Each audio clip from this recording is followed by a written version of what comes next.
And it's resilience is, start that again.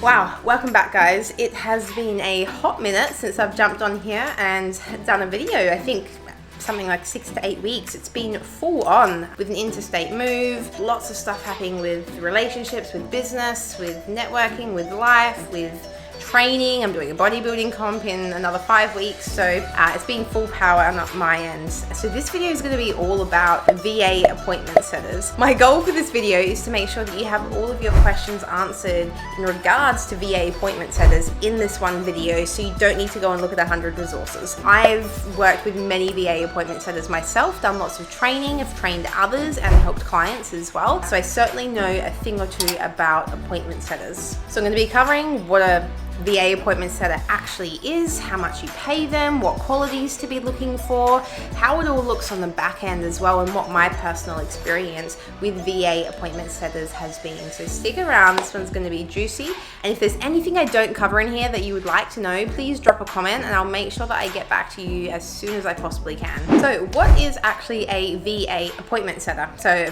VA, virtual assistant, they are someone who works from home, generally remotely, and it can be someone who's local to your country, or it might be someone abroad, say in the Philippines or India. They're very renowned for their big call centers over there. So an actual VA appointment setter, they're really working on generating leads and sales and getting your calendar booked so that you can acquire more clients, client acquisition. An important part to this role as well is actually follow up of the leads as well. So that's really entailed in the overall VA appointment setting role.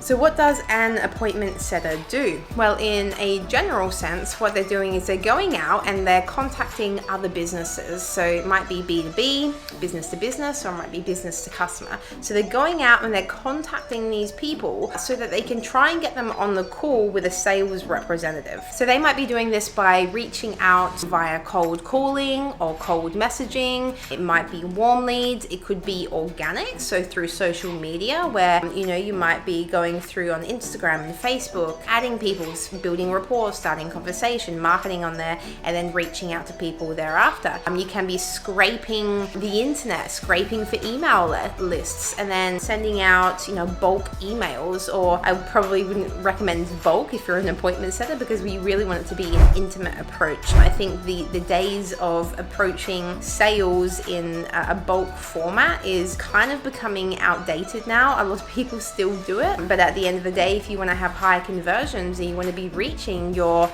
soul aligned clients, then ideally you should be really approaching it with an intimate approach. And that's what we teach our appointment setters, and what I've done with my personal appointment setters as well. And you tend to connect a lot more with the person on the other side, and you have a much higher conversion rate. So how much do virtual assistant appointment setters actually make annually? So I'm going to be referring solely to VAs abroad, namely the Philippines and India. So annually, these guys are generally pulling anywhere between 10,000 US all the way up to 35 US, depending on their experience, their skill set, and also considering commissions as well. So with appointment setting roles, it's really good to have some sort of a system or a structure where you introduce commissions. It really gives a strong incentive for them to want to do better, be better, book more calls for you. Now, if you haven't already, I'm going to leave a link below to my messaging framework. This is what I use with my VA appointment setters to get us calls booked organically, and it's responsible for getting us on a minimum 6 to 8 new clients per month, and roughly 30 to 50 appointments booked per month as well. So it's the exact same framework that I'm using. I've even put in some example scenarios, so take a look. You might get some value from it, and let me know in the comments if you've already seen it and what you think to it. Now, the top 5 qualities that I think is really important for an appointment setter, number 1 being conversational skills, and that includes like interpersonal, right? Interpersonal skills and understanding context of the actual conversation itself, because we are native English speakers as well. And if we're hiring from, say, like India or the Philippines, and maybe English isn't their native tongue, which it's likely not, you gotta understand that there's some reading between the lines with English conversation, right? And also different different dialects, like UK to American to Australian. Like the slang between that is so different. So really understanding those nuances in conversation there as well is really, really important, and that's syntax. So the number 2 quality that I would say is pretty important for this role is to have resilience. I think in any candidate that I'm looking to hire, I want to know that, do they have the ability to bounce back if they've been hit with a failure? Do they look at a failure and they're like, they get down on themselves and and they want to give everything up? Or do they start to count their fails, and do they fail forward? Because that's the mindset that I'm really looking for. Number 3 is empathy and understanding. So many salespeople come in like these really harsh, really like aggressive sales methods, and I'm not about that. I really feel like things are shifting and evolving in the sales world, and I feel like empathy and compassion is a really important piece to this, because you need to be able to understand the other person on the other side of the screen or who's in front of you in order to like really feel into what it is that they need, so that you can ascertain whether you can serve them or not. And that empathy and compassion piece as well is not just taking on anybody, right? Taking everything, like that's greedy, and it's not fair to the other person either. It's it's only taking on and pre-qualifying those people that you really feel like you can help. So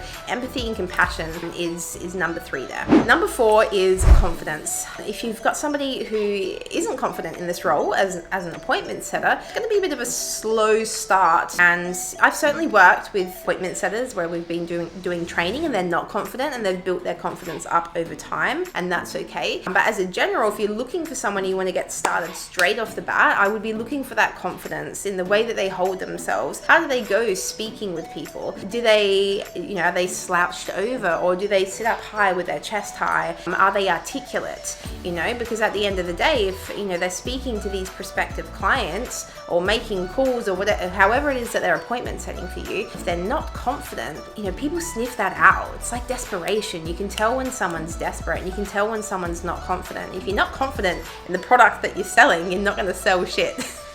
You're going to believe in the product, okay? And that's going to exude through the confidence itself. And number 5, which is kind of similar to another point, but it's overcoming failure. So I mentioned before, fail forward, and count your failures. This is the most important thing. One thing that I've sort of banged in with my team is to be open about the mistakes that they make. Like, I welcome mistakes. Please tell me everything, every little stuff up that you do. Like, it's all good. I think by keeping those doors open and not scolding people for stuffing up, like, it's really creating a beautiful team culture where people feel totally seen and heard and supported in the environment that they're in. And ultimately, that's what's going to help create a beautiful company culture and help you to progress and scale and grow and do all those things that you want to do for your business. Okay, if you're that boss that no one can approach, you're just going to have a high turnover of staff. So by now, you're probably asking the big question of, how do I hire an appointment setter? So first and foremost, I want to encourage you to get super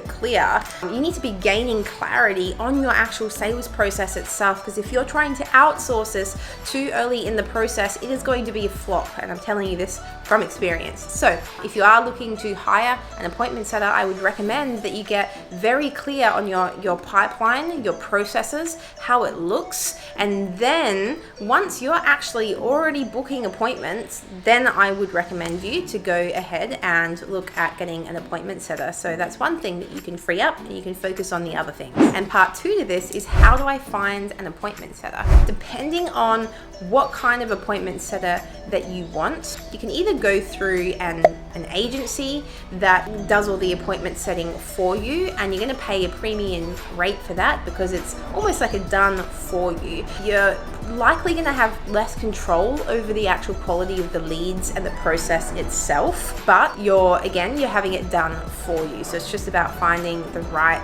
agency for that. Another way is to hire directly. So my company, for example, the Speed Up Co, we have appointment setters within our company. We focus mainly on organic lead generation and appointment setting through platforms like LinkedIn, Facebook, and Instagram. Now, this isn't a completely hands-off, done-for-you thing. You need to still have your sales process, your script, your messaging, your branding, all of that down packed, and also be marketing, because if you're doing it organically, you need to have some sort of marketing where people can check you out as well. So if you're doing that, then you can generally start off hiring part-time part-time, anywhere between, starting off at 20 hours. And the rates might be, anywhere between $7 and $10 per hour, depending on the skills and the experience of the individual. Again, this is something that requires you to still be active in the process. It's not just a matter of, yep, hire this VA, book all these appointments for me, see you later. It's more of a, you're still, even though I've got these great systems and these processes with my team,